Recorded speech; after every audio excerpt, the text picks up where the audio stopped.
પૂર્વ કોર્પોરેટરના દીકરાની હત્યા કરનારનો અગાઉનું એક વિડીયો વાયરલ થયું છે। બાબરખાન પઠાણ એક શખ્સ પાસે માફી મંગાવી રહ્યો છે।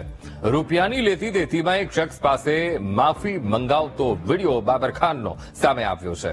તો આરોપી પાસેથી એક વ્યક્તિએ 1.5 લાખ રૂપિયા ઉધાર લીધા હતા અને ત્યારબાદ એ વ્યક્તિને ડરાવ્યો, ધમકાવ્યો અને માફી પણ મંગાવી હતી અને એનો આ અગાઉનો વિડીયો સામે આવ્યો છે। આ બાબરખાન પઠાણ કે જેની અત્યારે ધરપકડ કરવામાં આવી છે અને એક શખ્સ પાસે તે માફી મંગાવી રહ્યો છે। પૂર્વ કોર્પોરેટરના દીકરાની હત્યા કરનારા બાબરખાન પઠાણનો માફી મંગાવતો એક વિડીયો સામે આવ્યો છે। આજ મુદ્દે સંવાદદાતા માનુ ચાવડા ફોનલાઈન પર જોડાઈ ગયા છે। માનુ, પૂર્વ કોર્પોરેટરના દીકરાની હત્યા કરનારનું અગાઉનું એક વિડીયો વાયરલ થઈ રહ્યો છે અને જેમાં દેખાઈ રહ્યું છે કે કોઈક અન્ય વ્યક્તિને તે ડરાવી રહ્યો છે, ધમકાવી રહ્યો છે દંડાથી અને માફી મંગાવી રહ્યો છે। માનુ,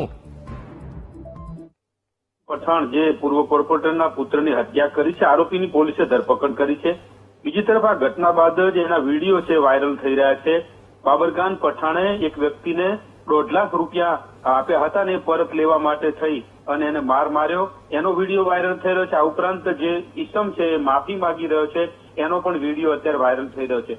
એટલે બાબરખાન પઠાણ એ નામચીન વ્યક્તિ છે, અનેક ગુના એના નામે નોંધાયેલા છે ને એના કરતૂતો હવે બહાર આવી રહ્યા છે। એની સાબિતી આ વિડીયો ઉપરથી થઈ રહી છે કે લોકોને પૈસા આપીને પછી ડરાવી ધમકાવીને એમની પાસેથી પૈસા વસૂલતો હતો, માર મારતો હતો, એનો વિડીયો વાયરલ થઈ રહ્યો છે। એના સામે અનેક ગુનાઓ નોંધેલા છે એવી પણ વિગત બહાર આવી રહી છે।